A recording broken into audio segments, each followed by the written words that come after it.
French hospital after a 170-mile-an-hour crash near Marseille. De Angelis, who's driven in nearly 200 Grand Prix races, was testing his Brabham BMW at the Paul Ricard circuit near Le Castellet when it overturned. Doctors say he suffered severe head and chest injuries and his condition is deteriorating. Well, we've just had also, while I've just been talking to Nicky and Karen, some tragic news just in. The Italian motor racing driver Elio de Angelis has died of injuries suffered in a test run crash in his Brabham at the Paul Ricard track yesterday in France. The Italian suffered burns and severe head and body injuries. Colleagues have demanded talks with the Grand Prix governing body on safety. They're also threatening to boycott the Belgian Grand Prix on May the 25th. Elio de Angelis is dead.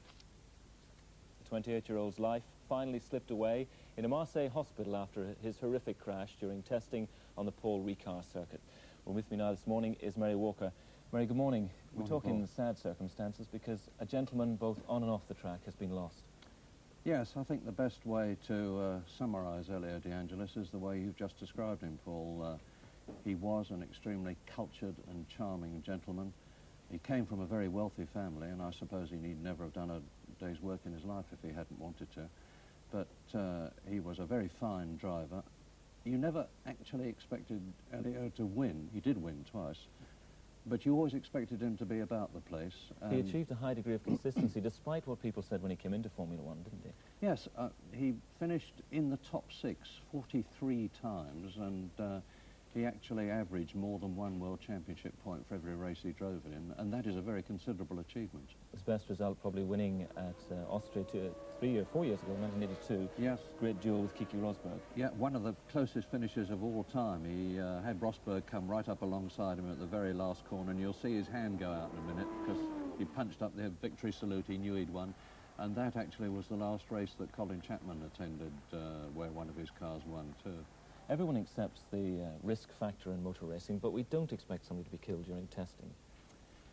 No, I should say straight away that in no way can Elio's accident be ascribed to lack of car safety. The driver compartment in the Brabham was absolutely intact. Elio himself, I understand, I wasn't there, but I've talked to people who were, seemed to be in pretty reasonable shape, except some burns round the visor. So in no way can the accident be ascribed to the Brabham itself. So where is the fault? Why did it happen? Well, in my opinion, Paul, it was because the safety standards and the very rigid safety standards that are applied to, you can see there that it's actually the Brabham mechanics who are putting out the fire, and I'll come to that in a minute. But in my opinion, the problem was that the safety standards, the very rigid safety standards that are applied to Grand Prix races and to the practicing, are not applied to the test sessions.